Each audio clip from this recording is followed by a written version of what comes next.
आज मैं आपको इंट्रोडक्शन टू ट्रिग्नोमेट्री यानी त्रिकोणमिति के बारे में बताऊंगी। देखिए, ये कोई एक ट्रायंगल है जिसमें आपको पता ही है 90 डिग्री एंगल ट्रायंगल ABC। इसका ये 3 है परपेंडिकुलर, इसको हम परपेंडिकुलर यानी लंब कहते हैं। ये बेस यानी आधार होता है और ये हाइपोटेन्यूज यानी कर्ण होता है। तो हाइपोटेन्यूज जो है वो सबसे बड़ा होता है और हमेशा 90 डिग्री के सामने वाला होता है।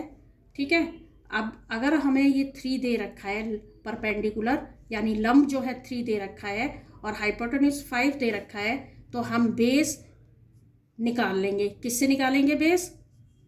पाइथागोरस थ्योरम से, जिसका क्या होता है हाइपोटेन्यूज का स्क्वायर इक्वल टू पी का स्क्वायर प्लस बी का स्क्वायर, यानी कर्ण का वर्ग बराबर है लंब का वर्ग जमा आधार का वर्ग। अगर हमें ये 5 का स्क्वायर दे रखा है 5 का वर्ग और ये 3 का स्क्वायर है, तो हम बेस का स्क्वायर आधार का स्क्वायर कर लिख देंगे। ये आपको पता ही है 25 हो गया। इसे इधर लाएंगे तो ये माइनस का हो जाएगा और बी का स्क्वायर ये 16 बचा। बी का स्क्वायर है, स्क्वायर रूट किया 4 आ गया। ठीक है, तो ये इस आपका 4 आ जाएगा। तो अब हमें तीनों चीज़ें पता चल गई, परपेंडिकुलर, बेस, हाइपोटेन्यूज, कर्ण, आधार और लंब, आधार, कर्ण।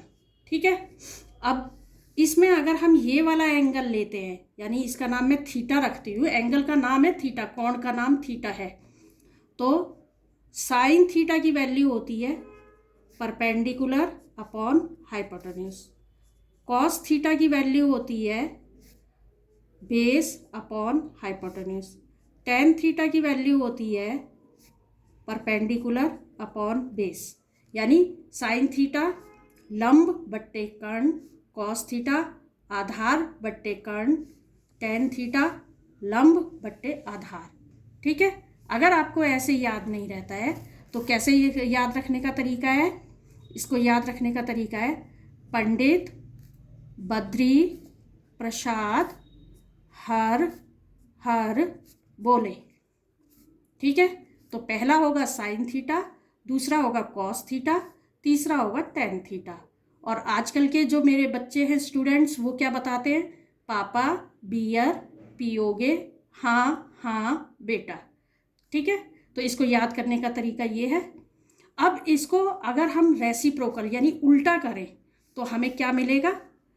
1 अपॉन साइन थीटा यानी 1/साइन थीटा बराबर, देखिए ये एस है ना, तो कॉसेक थीटा यानी H upon P.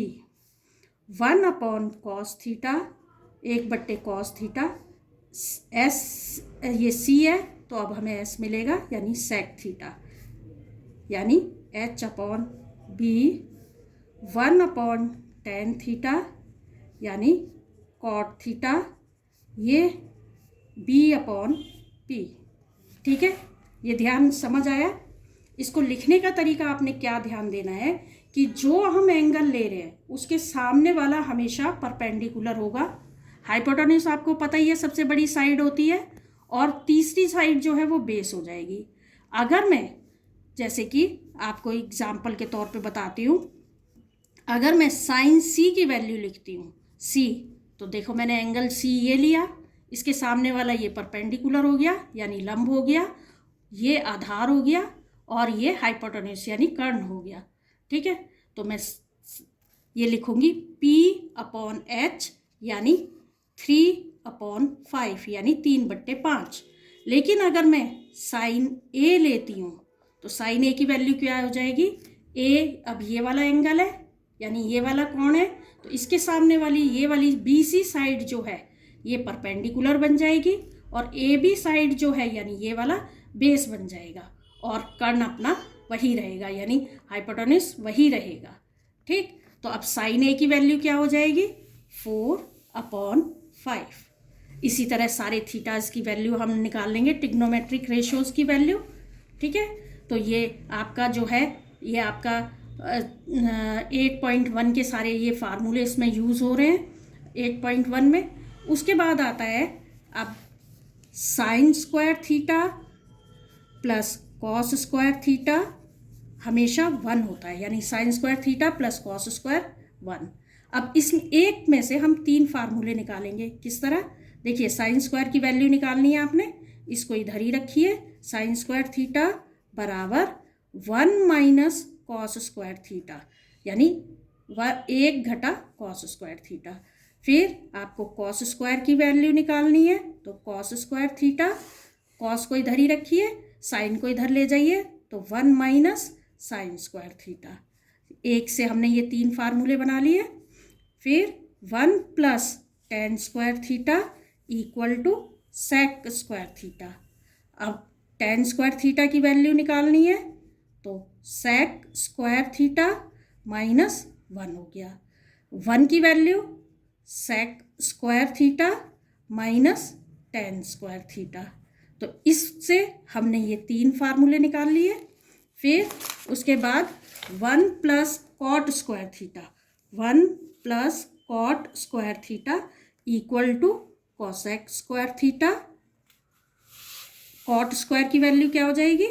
Cot square theta, तो कॉसेक स्क्वायर थीटा माइनस 1, और 1 की value cosec square theta minus cot square theta.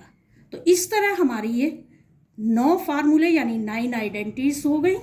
ये आपके इनके वैल्यूज़ हो गई थीटाज की, साइन थीटा कॉस थीटा की, और निकालने का तरीका मैंने बता दिया।